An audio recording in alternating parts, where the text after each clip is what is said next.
Fabio Bui, ex sindaco di Loreggia ed ex presidente della provincia di Padova, sarà il candidato presidente della lista Popolari per il Veneto, una lista che si presenterà in autonomia alle prossime elezioni regionali, sostenuta anche da alcuni movimenti autonomisti. I popolari correranno da soli, è un movimento nato un anno fa per dire che c'è anche un altro modo di fare politica ed è il modo più semplice, quello di pensare alle cose da fare e realizzarle.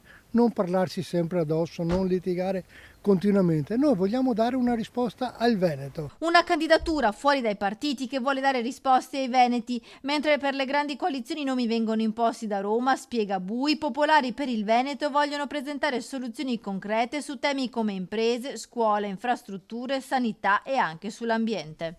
Ricordate il Musone dei Sassi, nella zona della Castellana e poi del Padovano.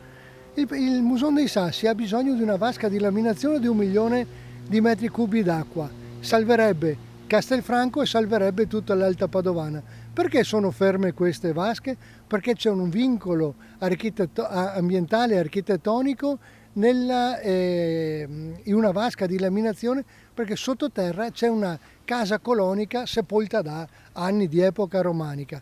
Oggi questo vincolo non è superabile, sembra. Ci vuole anche una politica, una regione che abbia il coraggio di scegliere e di andare avanti rispetto a queste cose.